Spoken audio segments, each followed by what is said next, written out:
Readers Entertainment Radio presents Booklights with your host, author Lisa Kessler. Booklights, where we're shining a light on good books. Hello, everyone. It's Monday again. Can you believe it? All the days just blur together while we're in quarantine. I've seen people posting it's Blur's Day, but it actually is Monday. And it's our last Monday of April. And this is a special Monday because one of my good friends is going to be on with us today, which is always super fun for me. And her name is Boone Brux, and if you haven't read her yet, she's a USA Today best-selling author of paranormal fiction, right up my alley, right? So anyway, if you've never read Boone before, I will read you her bio so you can get to know her. Boone's stories range from high fantasy to humorous paranormal. Having lived all over the world and finally settling in the icy region of Alaska, she's always looking for the next adventure. It's not unusual to find Boone traversing the remotest parts of the Alaskan bush, gathering information for her stories. No person or escapade is off limits when it comes to weaving real-life experiences into her books or blogs. I did put a link to Boone's website, and also she has a VIP reader club where you get information about new releases, events, free reads, contests, and giveaways. So I did put a link to that on the Blog Talk page too. So if you're listening live right now, go ahead and click that and sign up. She will give you so many fun things. I was at a Facebook event for her last night and gave away even more things, so don't miss out. And without any further ado, Boone, you there? I am. Hi, Lisa. Hi, all the way from Alaska, right? Yes.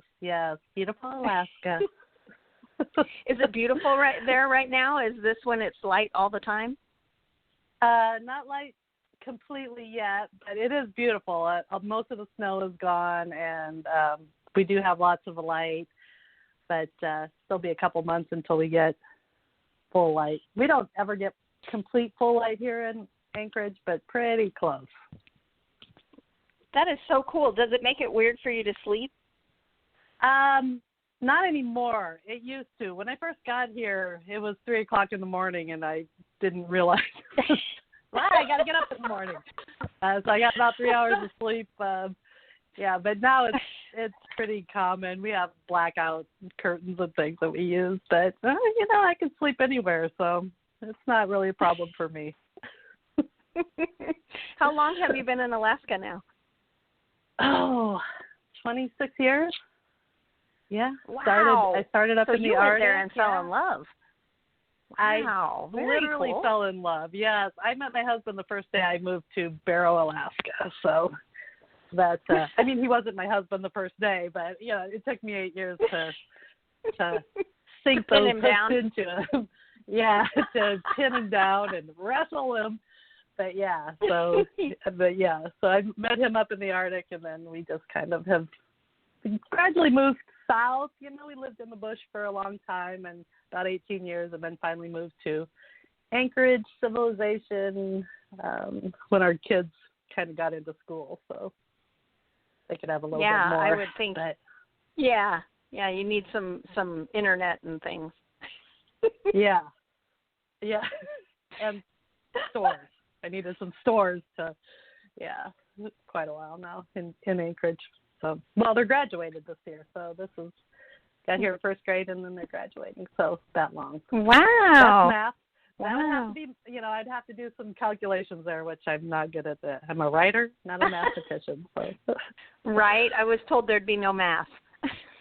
Exactly. That's my number one precursor to anything I do. So for all our readers who are listening, you have a brand new book out, and it's a shifter book, my favorite. Can you tell everybody about Polar Shift? Yes, it's set in Alaska. It's a new series that I'm writing with two other Alaskan authors, Teal St. Clair and Tamsin Lee. All of us live here in Alaska. We also write together, so we get together and have our writing group, and we were just talking one day, and we're like, we should do an Alaskan series. We've all lived here for so long, and we know Alaska. We've read books about Alaska or seen movies that are not quite, spot on with some of the facts, and we decided to write the Alaska Alphas series. And so my book is called Polar Shift, and my guys, my hot three brothers, are Raven Shifters, and the three sisters they're not related to them. Let me throw that in there. Because the hero and the heroine, that would be gross, but they're wolf shifters. So, and the whole basis of the series is that in order to get your spirit animal, you have to go to the source, which is inside the Matanuska Glacier. And sometimes the glacier will open for you, and sometimes the glacier will not open for you. But you can go in there and get your spirit animal if they find you worthy. And my first book is the older brother and sister of the two families, Kai and Haven, and they've been lifelong friends, and he's always kind of had the hots for her, and she's always been very, focused on becoming the alpha of the pack, because her dad was the alpha, but she cannot shift. She never got her animal. So therein lies the dilemma for Haven, and he is kind of more than willing to help her get her animal and other things. He helps her get lots of things. Now, your books are usually your books usually have a lot of humor. Does this one have humor in it too? Yeah, I think the humor in this one kind of comes with the relationships with the brothers. They're kind of jackasses, so they get a lot of brotherly camaraderie and stuff. But I think I don't think I cannot write humor. It's tried to write gritty before, but it just comes out. It's like, no, that didn't come out as dark and haunting as I wanted it to be. So now I just had to go with it. I live with a family of clowns, so it's just there every day. So I embrace You found it. your voice. That's fine. I found my voice. That's exactly right. Yes, and it will all have humor in it. Yeah. So I have to ask, because I've never been to Alaska, but are wolves native up there? Do you guys have wolves wild in Alaska? Yeah, we do. Nice. They were doing some, restructuring of it, and they were hunting them for a while and stuff. I'm not exactly sure what's going on with that anymore. I haven't heard anything about that for a while, but yeah, we have wolves. We took a trip up. Every once in a while, we'll just get in the camper and drive up the Hall Road, the Dalton Highway that goes up to Prudhoe Bay where the oil is. And we were on a trip up there and saw some wolves that were wild, just kind of running along the road. They're smaller than you would say. They're not the shifter giant massive wolves like we write, but they were. Yeah, it was pretty cool to see that. We have a wolf sanctuary in San Diego, way up in the mountains, and I went up there, and because I write werewolf packs too, so I thought, there's a wolf sanctuary, I should go. And they have Mexican gray wolves for the most part, but they also had, I can't remember the other kind they had, but I went up there and I went, oh my God, they're giant. I had no idea they were so massive, but yeah, their feet were like, I just was, oh, wow, they're very large. It was shocking. Sometimes they'll breed them with huskies here, like the bigger Malamutes or whatever, or they get bred with them. I'm not sure how that happens, if it's willing or not, but on accident. Those are massive. Those dogs are big, and they're half wolf, so they're kind of have that wild edge to them. But they're pretty beautiful. There's some amazing animals up here that we see. So I'm very curious, because I've known you for years and we've hung out at writers' conferences, but I don't know the story. I always ask authors who are on the show about their writing journey. Did you always want to be a writer? How did that happen? Did you, suddenly decide, I'm going to write a book? How did that all happen for you? Well, I had twins. That was and then they started talking, and then I had in stereo babble, all day, every day. I had stopped working. I was an at-home mom, and I wanted to blow my brains out because I was so bored.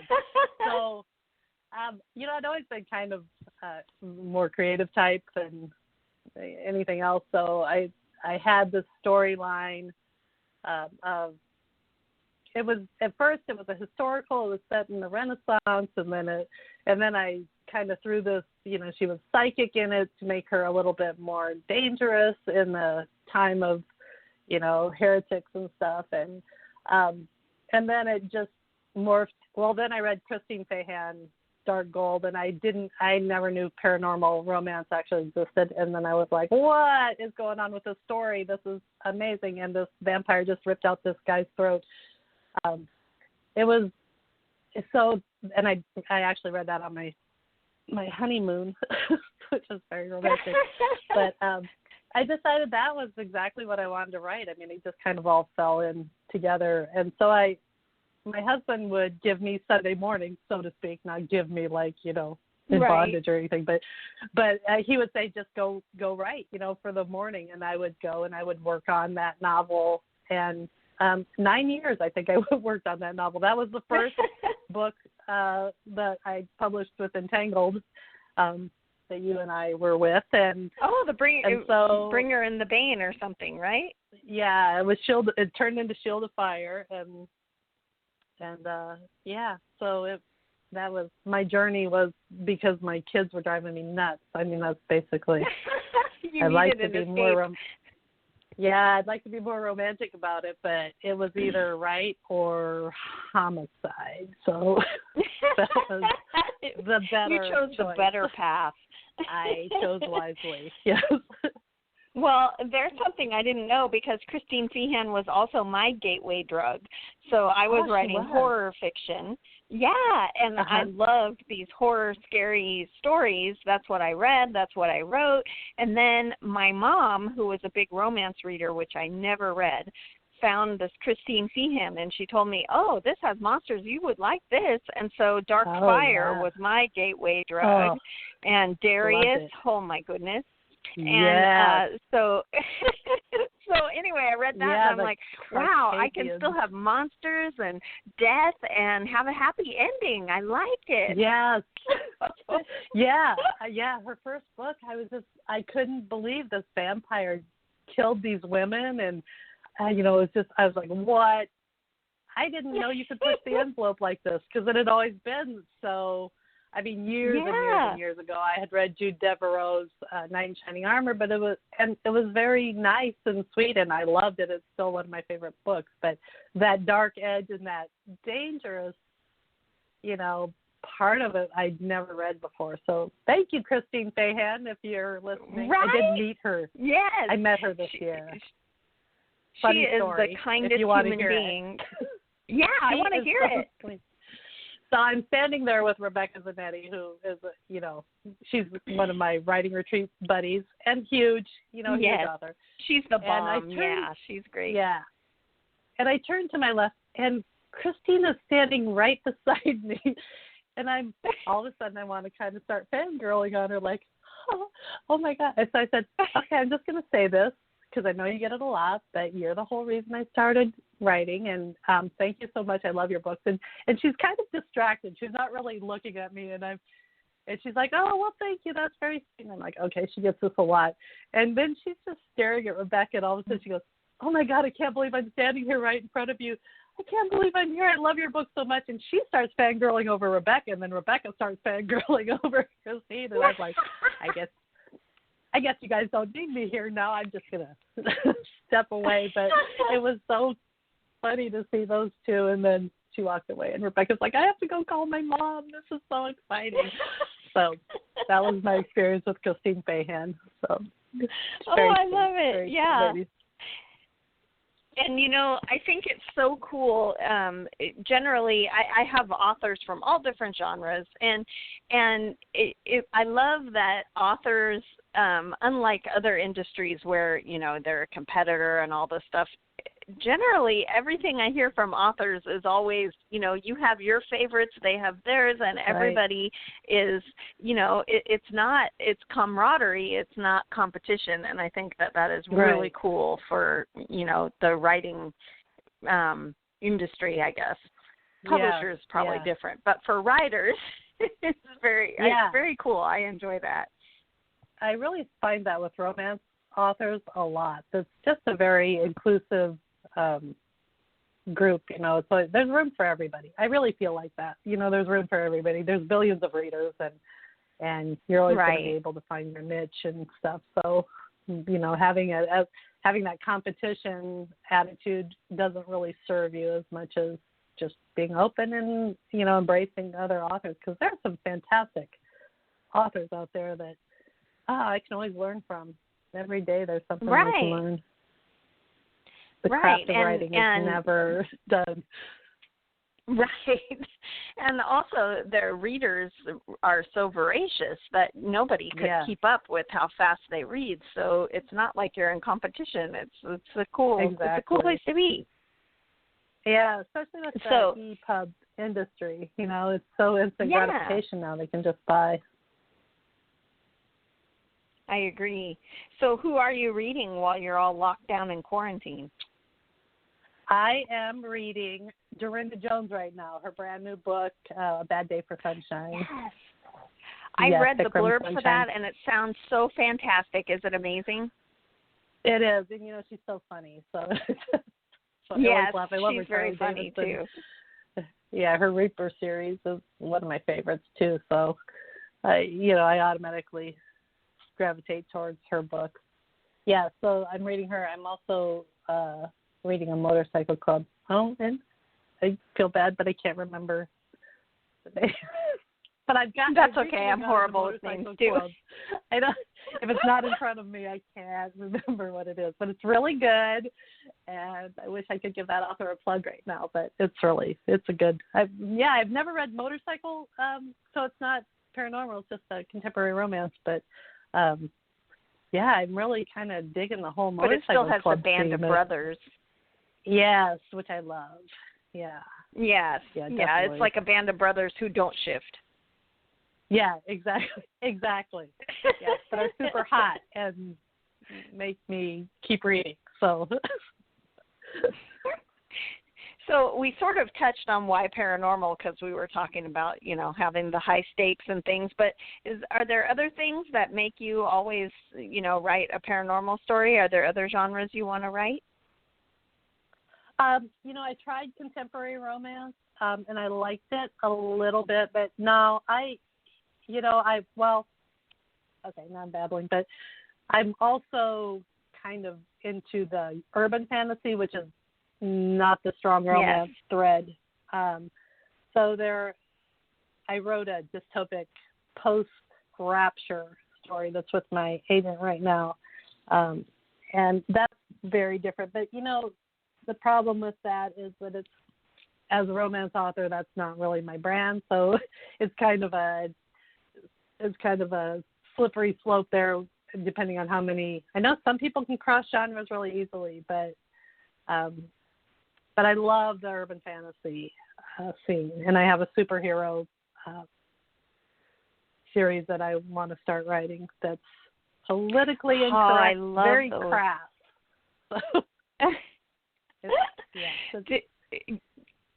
I don't know if you've read it, but there was a superhero series that Jackie Kessler wrote with Caitlin Kitteridge, I think, Black and White and Shades of Gray. Oh my God, it's so fantastic. So if you like superhero, urban fantasy, oh my God, it was fantastic. My husband read it too. It was so good.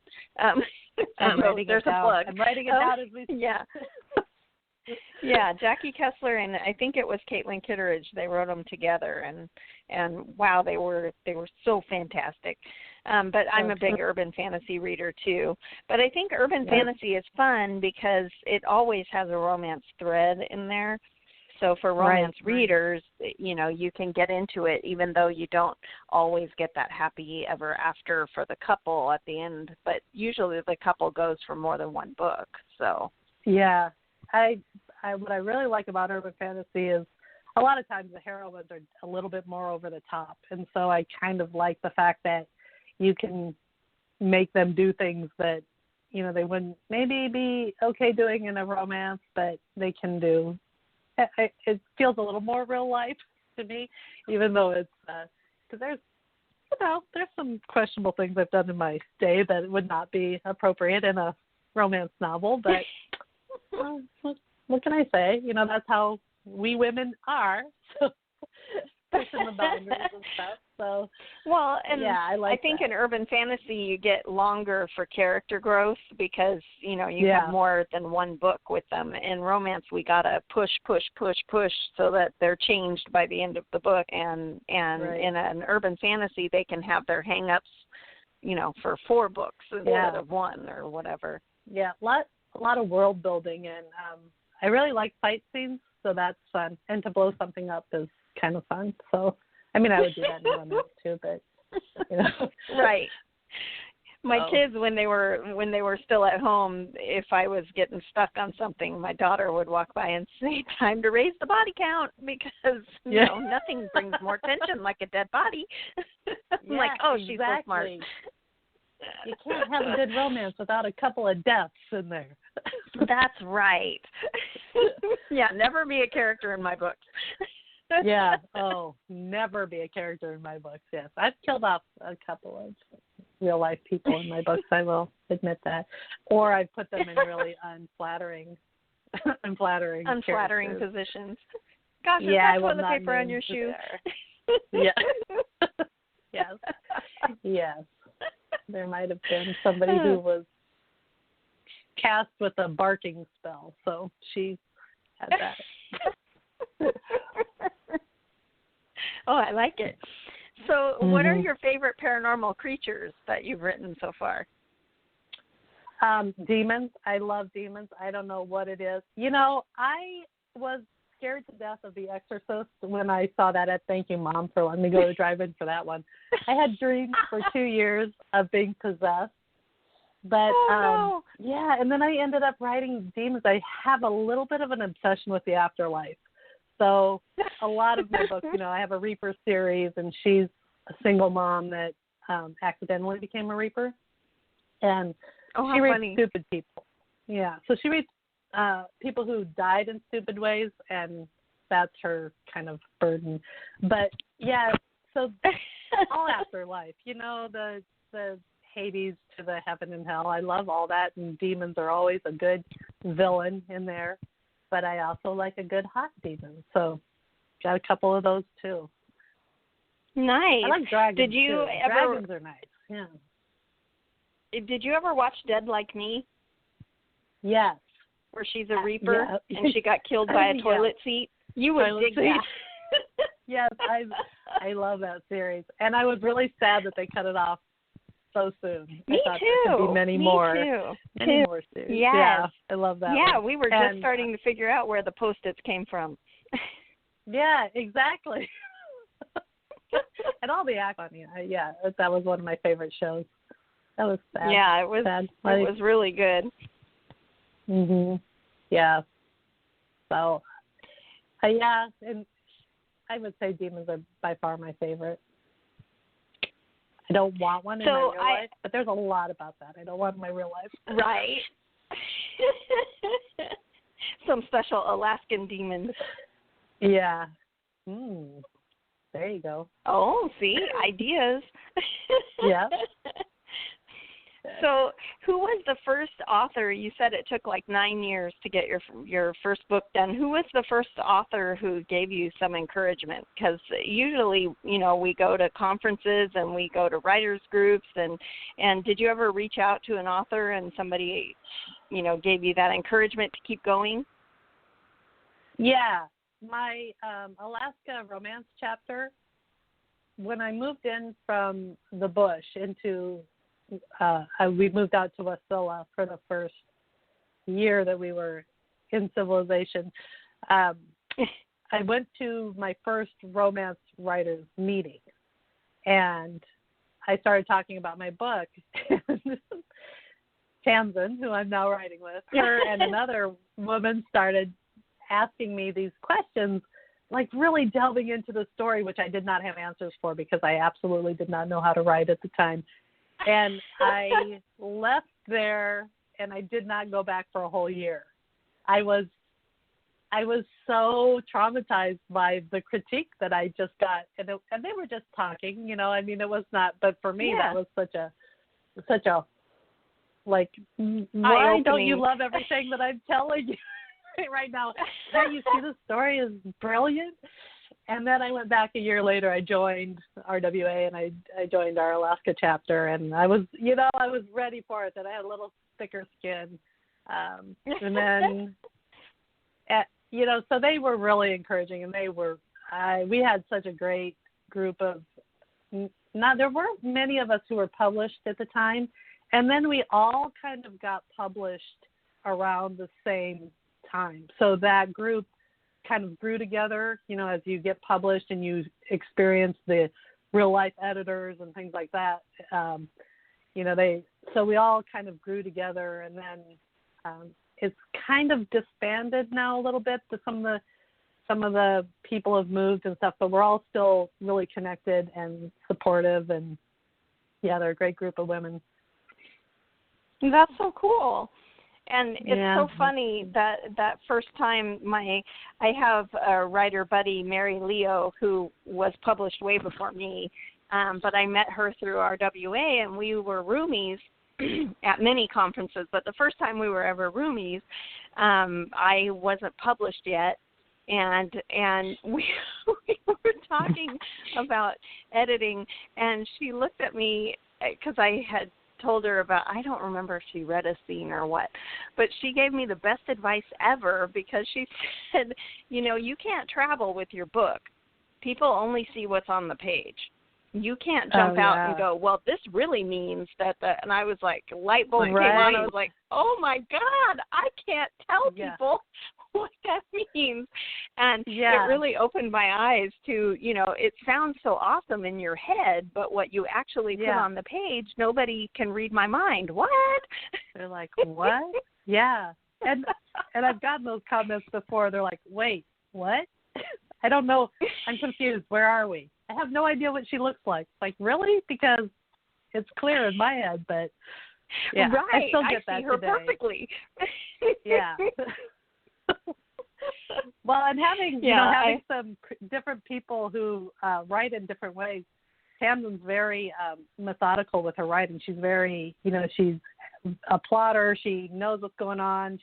And then I have some pantser people who are just kind of a little bit more free. So I get different critiques from them, and there's always good advice in their writing. Sometimes I don't. Sometimes I read it and then I walk around for a day bitching about it. Well, they don't know what they're talking about or whatever. Then I'll come back and be like, okay. They don't get my writing. They don't get it. Yeah. Even though they've been. Yeah, that's my favorite. I give myself one day of righteous indignation where I walk around going, obviously they're skimming. Obviously they didn't read it. Obviously they don't understand my voice. Okay, maybe they were right about this. Okay. Yeah. Yeah, I totally get you. Day drinking helps. Writing is hard. Yes. So. Yeah, writing is hard. Why is it so hard? I don't know, and we keep doing it. I know, you have to have thick skin. Really, you have to have thick skin. That is number one. If you want to be in this business and you want to be successful and make it a career, you got to just let it roll off your back, because there's going to be a lot of critiques. Constructive criticism, let's call it. Yes, that's a nice way of putting it. So I can't believe we're running out of time. But do you have giveaways going right now, or how should readers get a hold of you and grab Polar Shift? Well, it's available everywhere, and sign up for my newsletter, because I'm always giving away stuff, always. So monthly, I've been trying to be a little bit better about it, but I have lots of releases this year, and I also have an ARC team on Facebook that you can join and get the advanced reader copies too. So there's always ways. Yes. It's on my website. So everyone, thanks so much for tuning in, and Boone, thanks for coming on, my first author from Alaska on the show. Great talking to you, Jen. Great talking to you, and we'll talk to you soon. All right. Thanks, Lisa. Okay, bye-bye. Bye.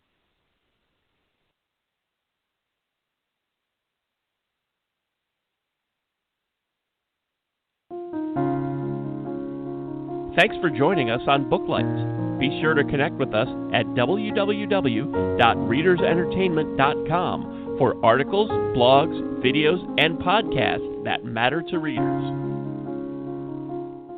From the excitement of nominations to the applause after the opening of an envelope at the big award shows, The Hollywood Reporter is your source for the inside scoop on the moments leading up to and celebrating the wins of your favorite films, actors, and all the people that made them. Follow the race at HollywoodReporter.com for predictions, reviews, and voters. Check out the THR Awards Hub for everything you need for award season coverage. Visit THR.com today and subscribe to our newsletters so you don't miss a beat. Hey, it's Ryan Seacrest. Life comes at you fast, which is why it's important to find some time to relax. A little you time. Enter Chumba Casino. With no download required, you can jump on anytime, anywhere for the chance to redeem some serious prizes. So treat yourself with Chumba Casino and play over 100 online casino-style games, all for free. Go to ChumbaCasino.com to collect your free welcome bonus. Sponsored by Chumba Casino. No purchase necessary. VGW Group. Void where prohibited by law. 18 plus terms and conditions apply.